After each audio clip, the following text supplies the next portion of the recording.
Olá, esta aula tem como objetivo dar uma introdução sobre matemática financeira, falar um pouquinho sobre o valor do dinheiro no tempo. Eu acho um pouco estranho falar matemática financeira, mas diversos autores usam este termo. Eu sou adepto do termo valor do dinheiro no tempo. Entender como que o dinheiro tem seu valor, como que ele altera ao longo do tempo, se você emprestar o dinheiro para alguém, como que ele funciona e esse empréstimo ao longo do tempo, quem deve para quem, como funciona esse processo. Bom, antes de começar a aula, antes de começar a escrever aqui, eu tenho alguns livros para indicar. O primeiro livro, ele serve como livro base para diversos cursos. É o livro de Matemática Financeira do André Luiz Carvalhal, editora Atlas. Esse é um livro muito bom. O segundo livro que eu teria a indicar, que eu acho um dos melhores, tem diversos exercícios, tem mais de 60 exercícios por capítulo, é o livro do Samanez, Matemática Financeira. Está na 5ª edição, é da editora Persson. Eu recomendo esse livro, é um livro muito bom. O terceiro livro que eu recomendo, ele é um pouco mais prático, ele tem diversos exemplos, ele vem com um CD-ROM também de exemplo, tem diversos links na internet que ele pode indicar, ele ensina a mexer no HP e no Excel. É o livro do Fama, Rubens Fama, Matemática Financeira. Então, Rubens Fama, Matemática Financeira, ele ensina no HP, ele vem com um CDzinho também, diversos exercícios na internet. Para professor também ele é bom, que ele tem aí um conteúdo para professores. Temos aí também um site para indicar.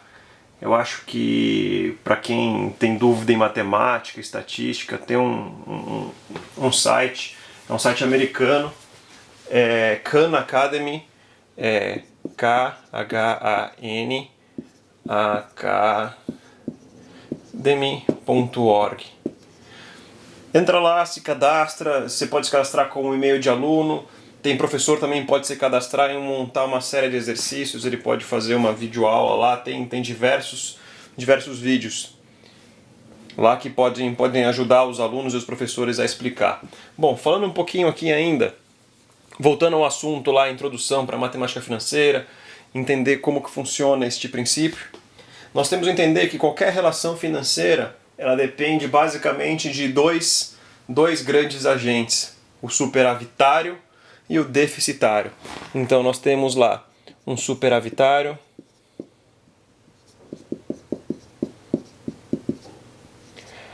e um deficitário.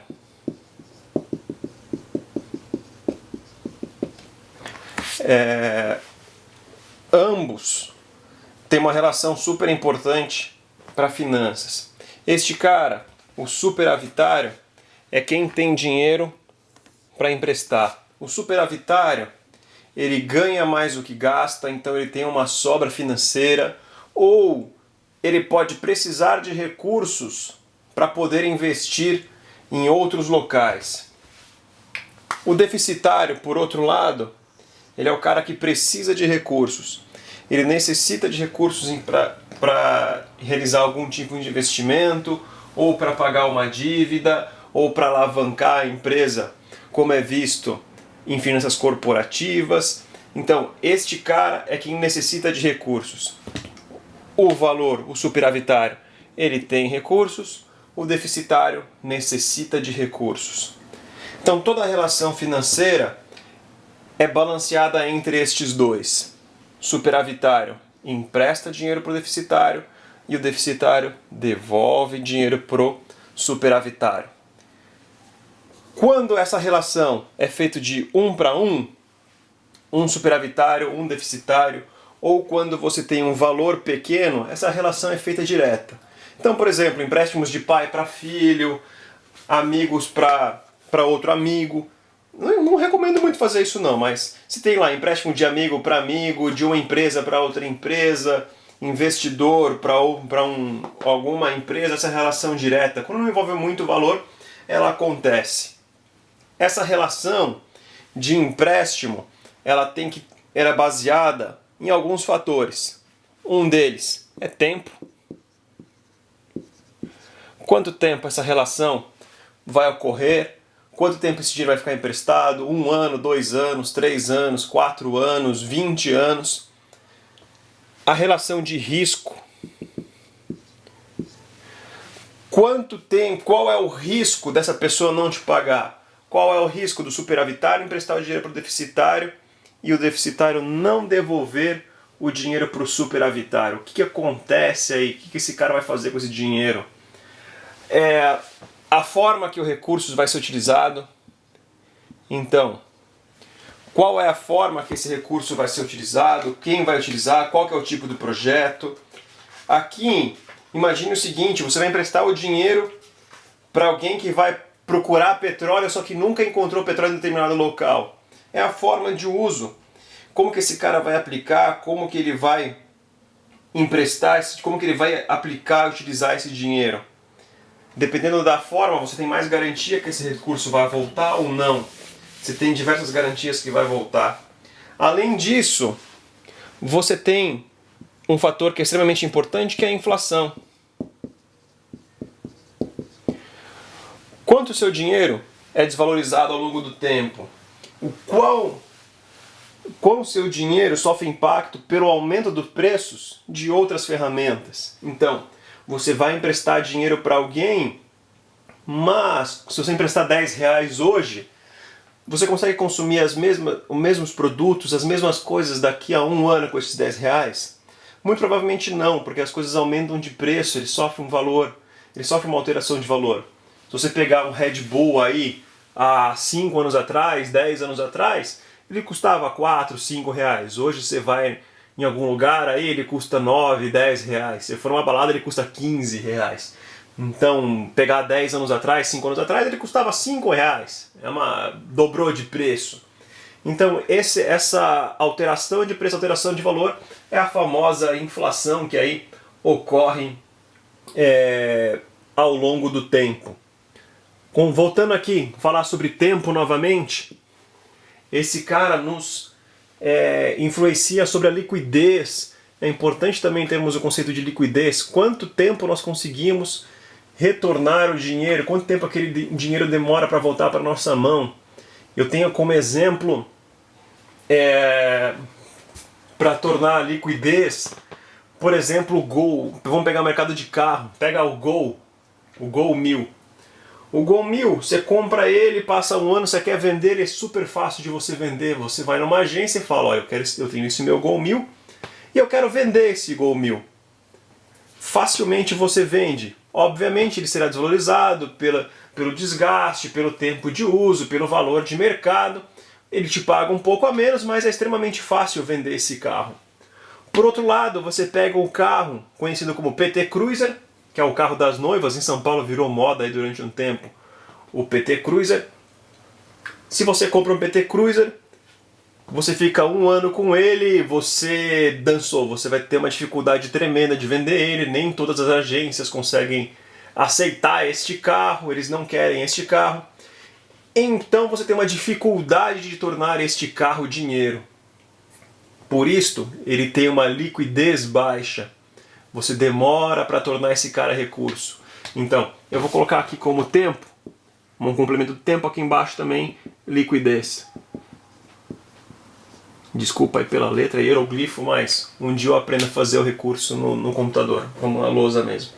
Então, a liquidez daquele empréstimo, ele influencia sobre o valor do recurso. Então, o superavitário empresta por deficitário e ele quer receber, obviamente, o dinheiro num tempo menor, com mais rapidez, ou seja, com uma maior liquidez, investir em produtos que tenham um menor risco, uma forma mais garantida, num período de menor inflação. Se ele conseguir isto, ele vai cobrar uma taxa de juros por este empréstimo menor. Então, se ele conseguir um inverso, ou se ele vir um cenário inverso, ele vai cobrar uma taxa de juros maior. Então, falando em taxa de juros, o que quer dizer essa taxa de juros? Você emprestou o dinheiro. O superavitário foi lá e emprestou o dinheiro para o deficitário. Vamos supor que ele empreste R$100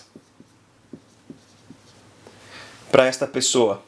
Esse empréstimo de R$100, o deficitário vai trabalhar com o dinheiro, ele recebeu os R$100, quando ele for devolver R$100, por exemplo, depois de 1 ano, ele vai devolver os R$100 mais, por exemplo, R$10 de juros. O que quer dizer R$10 de juros? É o valor que ele vai cobrar por este empréstimo, é o valor pelo aluguel do dinheiro. É o quanto o superavitário entende que o valor emprestado deve ser devolvido acrescido de um aluguel. É o aluguel pelo dinheiro que foi emprestado. Então, estes R$10 de juros é considerado como se fosse um aluguel por este recurso. Então, o superavitário empresta dinheiro para o deficitário, cobrando um aluguel de R$10, que ao invés de chamarmos de aluguel, chamamos de juros. Então, esta modalidade, quando um superavitário empresta dinheiro para o deficitário, nós chamamos de juros. Quando este montante fica grande demais, quando o valor de empréstimo fica grande, vamos falar aí 50 mil, 100 mil, 200 mil, 300 mil, ou pode ser um valor pequenininho mesmo, mas o risco é muito alto, o superavitário não quer mais assumir este valor sozinho. Então, ele utiliza aqui no meio um cara chamado de intermediário.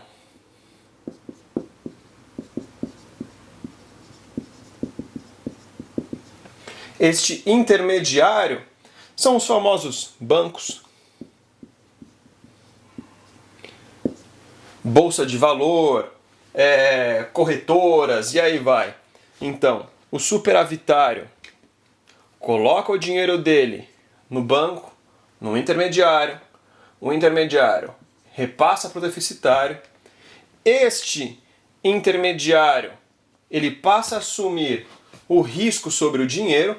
Então, se o deficitário não pagar o intermediário passa a cobrar o deficitário.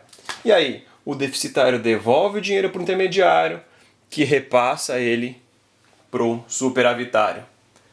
Aqui, ele empresta dinheiro, o superavitário empresta dinheiro para o intermediário, que devolve com uma taxa de juros.